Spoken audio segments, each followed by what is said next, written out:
अभिवादन स्वीकार कीजिए ब्रजेश मिश्रा का। और आप देखना शुरू कर चुके हैं the debate. Bharatiya Janata party ने उत्तर प्रदेश में अपनी हार की समीक्षा शुरू कर दी है। बीजेपी के दिल्ली नेतृत्व के संगठन मंत्री BL संतोष 2 दिन तक उत्तर प्रदेश में रहे और उन्होंने हार के कारणों को अपने पार्टी के पदाधिकारियों में, उत्तर प्रदेश सरकार में मंत्रियों से और बाकी टीम से भी बात की। दिल्ली भी जानना चाहता है कि उत्तर प्रदेश में पार्टी क्यों हारी। केंद्र की ताकतवर सरकार, तमाम योजनाएं, उत्तर प्रदेश की सरकार और उनके कामकाज, इन सब को लेकर बीजेपी ये आकलन कर रही थी, राम मंदिर का निर्माण आदि विषयों को लेकर, कि उसे उत्तर प्रदेश में अच्छा मैंडेट मिलेगा। लेकिन बीजेपी को 33 सीटें उत्तर प्रदेश में गंवानी पड़ी। अब पार्टी उनके हार के कारणों की समीक्षा कर रही है और जब ये सब कुछ चल रहा है उसी बीच 10 सीटों पर फिर से मुकाबले की तैयारी शुरू हो गई है। 1-2 नहीं बल्कि 10 सीटों पर बाई इलेक्शन कभी भी अनाउंस हो सकते हैं। आज हमारी चर्चा का यही विषय है। बहन भाइयों, उत्तर प्रदेश में भारतीय जनता पार्टी को जिस हार का सामना करना पड़ा, शायद बीजेपी इसके लिए मानसिक रूप से और राजनीतिक रूप से तैयार नहीं थी। यही कारण है कि दिल्ली की गद्दी पर बहुमत आते आते रुक गया। उसका कारण बना उत्तर प्रदेश। अब जब परिणाम आए, महीने भर से ज़्यादा का वक्त बीत गया है, तो बीजेपी ने आंतरिक समीक्षा शुरू कर दी है और समीक्षा करने पार्टी के संगठन के जनरल सेक्रेटरी को भेजा गया। जिन खास मुद्दों पर उनका फोकस था, उनमें सबसे बड़ा कंसर्न था दलित मतदाताओं का, शेड्यूल्ड कास्ट कम्युनिटी का बीजेपी से एक बड़ा वोट शेयर समाजवादी पार्टी और कांग्रेस की तरफ शिफ्ट होना। जो 2014, 17, 19 और 22 में बड़ी संख्या में एक बड़ा वोट शेयर नॉन जाटो कम्युनिटी का और बाद में 19 और 22 में जाटो कम्युनिटी का भी वोट भारतीय जनता पार्टी के हिस्से में गया, लॉयन शेयर गया। लेकिन 2024 में हालात बिल्कुल बदल गए। दलित वोटों का एक बहुत बड़ा हिस्सा इंडिया अलायंस की तरफ गया और उसका सबसे बड़ा शेयर समाजवादी पार्टी और कांग्रेस को मिला। जो BSP से टूट रहा है वो अलायंस की तरफ गया। वरना 2019 में तकरीबन 19% वोट शेयर वाली बहुजन समाज पार्टी इस बार 9% वोट शेयर पे आ गई है, यानी उसके 10% वोट बटे हैं। और इसका लॉयन शेयर किसको गया है? समाजवादी पार्टी और कांग्रेस को। अब ये चिंता है, 7 मंत्री हैं उत्तर प्रदेश की सरकार में इस कम्युनिटी से, तमाम और भी दिग्गज लोग हैं, पार्टी संगठन में भी हैं। उसके बावजूद इस कम्युनिटी में क्या ऐसा हो गया कि इसने वोट नहीं किया या कम किया? पहला सवाल।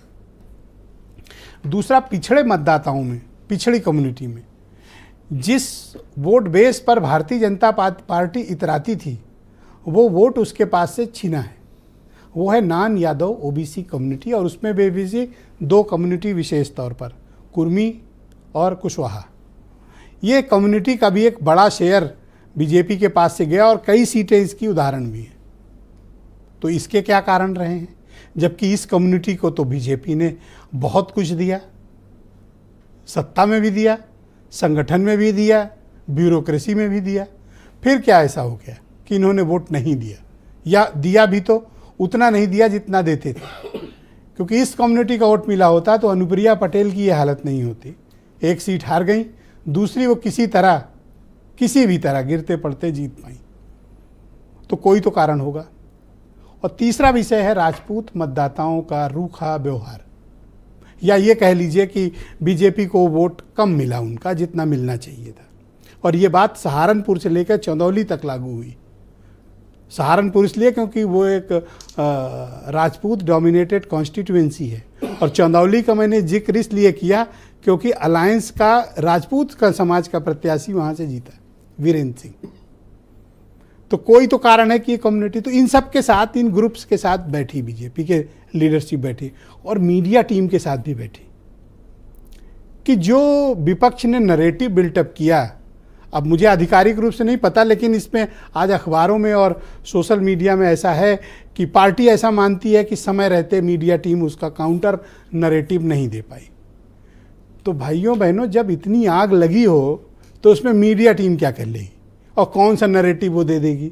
जब इतने बड़े बड़े टॉप लीडर्स बोल रहे हों और उनकी बात ना कम्युनिकेट हो पाई हो, तो मीडिया टीम क्या कर लेगी, पहला विषय। अब अगला मुकाबला है 10 सीटों पर। ये 10 सीटें उत्तर प्रदेश के मिजाज की कंटिन्यूटी को तय करेंगी कि क्या जो बढ़त अपोजिशन को मिली है वो थमी या वो सिलसिला बढ़ा। और बीजेपी की राज्य सरकार के भी कामकाज का एक आकलन मोटे तौर पर होगा, क्योंकि इसमें पश्चिम से लेकर पूरब तक की सीटें हैं। एक तरीके से उत्तर प्रदेश का मिजाज पता चलेगा कि इस उपचुनाव का मिजाज क्या है। इसमें कोई दो राय नहीं है कि भारतीय जनता पार्टी में मायूसी है, गुटबाजी भी साफ तौर पर सामने दिखी है, कई ऐसे स्टेटमेंट भी आए हैं। लेकिन अब तक किसी के भी खिलाफ पार्टी में कार्रवाई नहीं हुई है, चाहे वो अनुशासनात्मक कार्रवाई हो या कोई और तरह की कार्रवाई। तो क्या बीजेपी अभी सिर्फ डायग्नोसिस करवा रही है, जांच करवा रही है अपनी कि उसे क्या बीमारी है, एक्शन बाद में होगा या फिर इसे दबा दिया जाएगा? आज चर्चा इसी विषय पर। आप कुछ बयान सुने, फिर हम आज की डिबेट को आगे बढ़ाएंगे।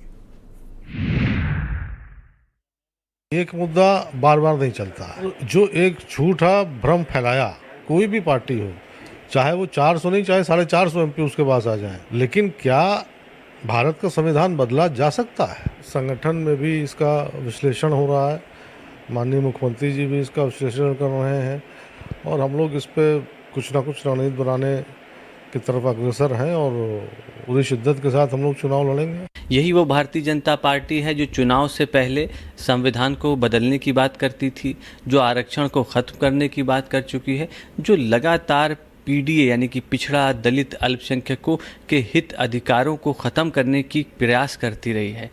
अब इस प्रकार की बेमानी बयानों से कोई, मुझे लगता है, दलित समाज में फ़र्क पड़ने वाला नहीं है।